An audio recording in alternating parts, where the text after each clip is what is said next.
dari jari-jarinya ini dengan sayatan dari kertas gitu, itu ngilu banget sih, dan diulang berkali-kali gitu sampai gua kayak gitu.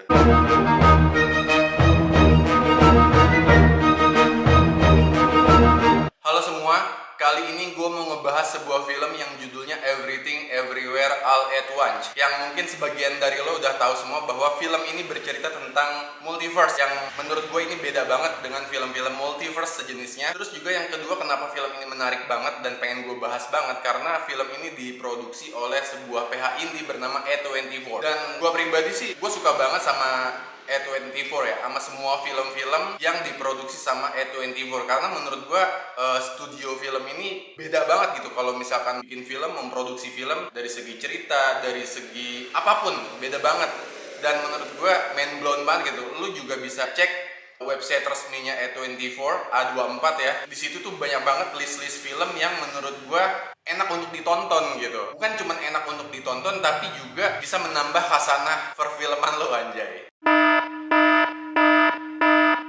Selanjutnya, kenapa gue mau ngebahas film ini? Karena penulis dan sutradara dari film ini adalah dua orang bernama Dan Kwan dan Daniel Steinert. Gue udah pernah nonton karya mereka berdua juga yang judulnya Swiss Army Man, dan menurut gue film itu gila, idenya brilian, nggak kepikiran sampai mereka bisa bikin cerita yang segila itu ya, se-mind blowing itu ya. Lu juga mungkin kalau misalkan lu belum nonton Swiss Army Man, lu boleh tonton juga. Khususnya dari Swiss Army Man ke Everything Everywhere All at Once, patut diacungi jempol sih ya.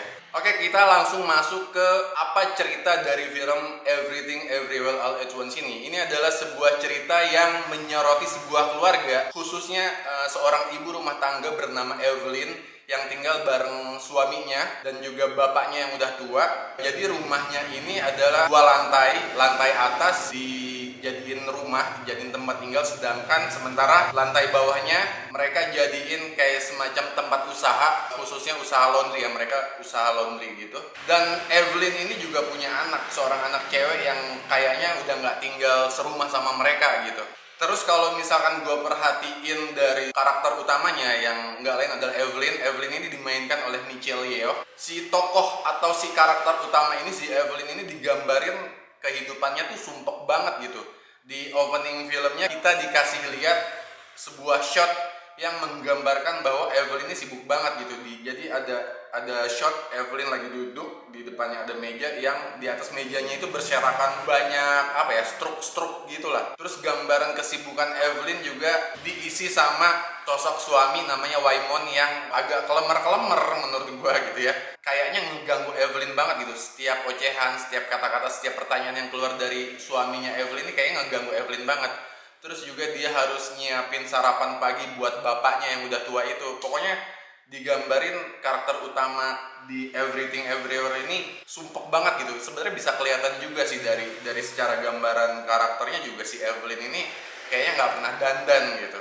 Dan terus menurut gua cerita ini semakin seru atau akan mulai seru ketika ada adegan Evelyn, Waymon suaminya dan juga bapaknya berangkat ke sebuah gedung perkantoran untuk mengajukan audit gitu ya ke kantor tersebut, kantor perpajakan atau kantor audit kayak gitu. Pokoknya modelnya kayak kantor lah ya, yang dimana UKM kayak semacam laundrynya milik Evelyn tuh harus laporan gitu ke sana. Dan di dalam gedung itu, ketika Evelyn dan keluarganya di dalam lift, tiba-tiba Waymon, suaminya Evelyn ini berubah jadi kayak orang yang tidak seperti biasanya gitu. Digambarin Waymon ini orang yang culun, terus ya kelemar-kelemar, nggak ada wibawanya, nggak tegas sama sekali. Tiba-tiba dalam lift Evelyn kaget karena tiba-tiba Waymon ngomong serius dan juga ngomong hal-hal yang Evelyn tuh nggak tahu gitu.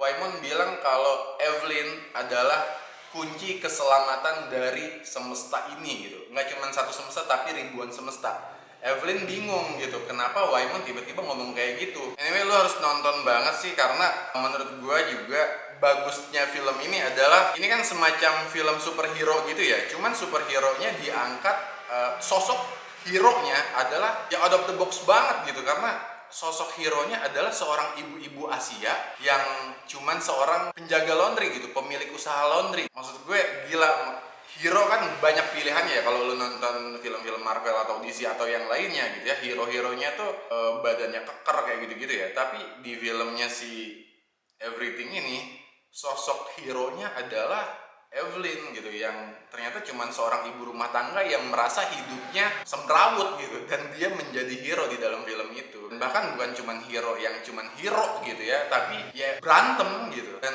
lu harus nonton sih kalau misalkan lu pengen tahu gimana si Evelyn ini, sosok si penjaga laundry ini, berantem dengan musuh-musuhnya yang ada di film itu gitu. Anyway, ada beberapa adegan yang gue agak miss sih, maksudnya gue agak kurang mengerti. Mungkin karena gue baru nonton film ini satu kali ya, mungkin harus beberapa kali baru gue ngerti. Tapi anyway, ketika gue baru pertama kali nonton film ini dan film ini selesai gue tonton, gue timbul pertanyaan sih, kenapa di adegan lift ketika Waymon berubah menjadi sosok Waymon yang lain, kenapa ngobrolnya harus ditutupin payung gitu?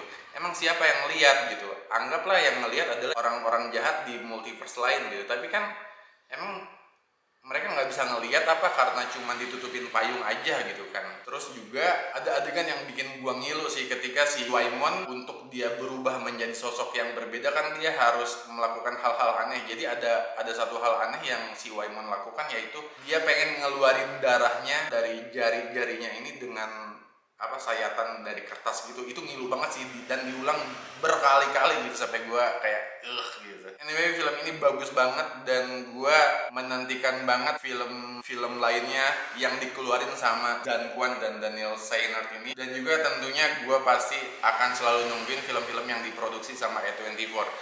Anyway, menurut lo gimana kalau misalkan buat lo yang udah pernah nonton Everything Everywhere All at Once ini? Kalau misalkan lu punya pendapat lain dibanding gue, silahkan tulis di kolom komentar. Sampai jumpa di episode berikutnya tentang bahasan-bahasan film yang lain. Thank you.